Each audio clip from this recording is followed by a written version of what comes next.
Hello students. Today let us get to know about a very important genetically inherited disease, phenylketonuria. When we are discussing about a genetically inherited disease, we need to know about their introduction, we need to know about their etiology, we need to know about their symptoms, then we are going to study about the treatment and laboratory diagnosis.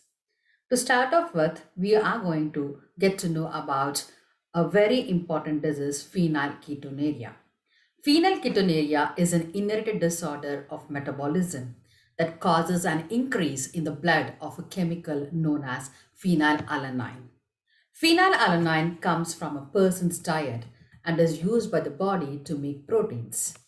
Where do we get phenylalanine from? We get it in the form of food and in also in artificial sweeteners. Without dietary treatment, phenylalanine can build up to harmful levels in the body, causing mental retardation and other serious problems.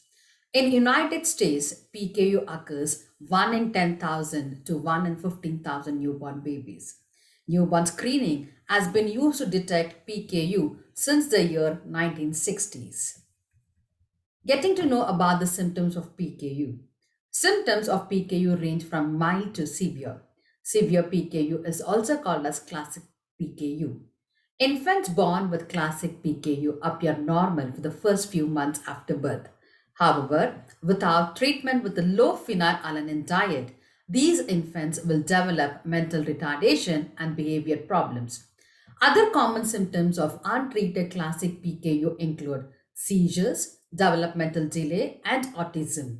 Boys and girls who have classic PKU may also have eczema of the skin and lighter skin and hair than their family members who do not have PKU.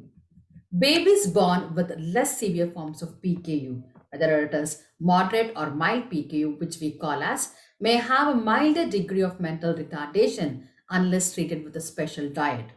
If the baby has only a severe slight degree of PKU, often called as mild hyperphenylalaninemia, there may be no problems and the special diet treatment may not be needed.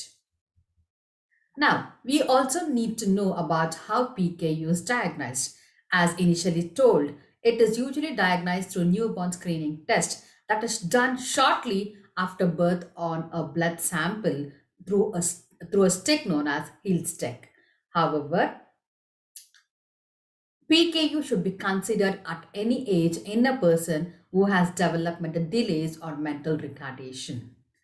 Coming to know the treatment for PKU, PKU is treated by limiting the amount of protein that contains phenylalanine in the diet. Treatment also includes special medical foods as well as special low protein foods and taking vitamins and minerals. People who have PKU need to follow this diet for their lifetime. It is especially important for women who have PKU to follow the diet throughout their childbearing years. Now, the question which often pops up is PKU inherited? As I told you, this is an example of genetically inherited disease. Definitely, PKU gets inherited. PKU is inherited in families in an autosomal recessive pattern. Autosomal recessive pattern inheritance means that a person has two copies of the gene that is altered. Usually, each parent of an individual who has PKU carries one copy of the altered gene.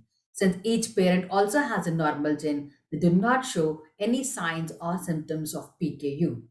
The reason for PKU, the cause, the etiology, if we have to discuss on it, it is because of an alteration in a gene known as PAH gene present on the chromosome number 12.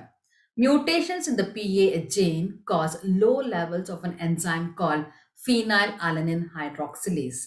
This low levels means that phenylalanine from a person's diet cannot be metabolized. So it gets built up to the toxic levels in the bloodstream and body.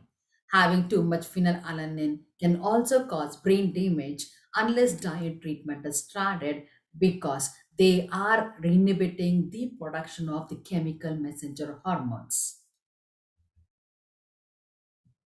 Thank you.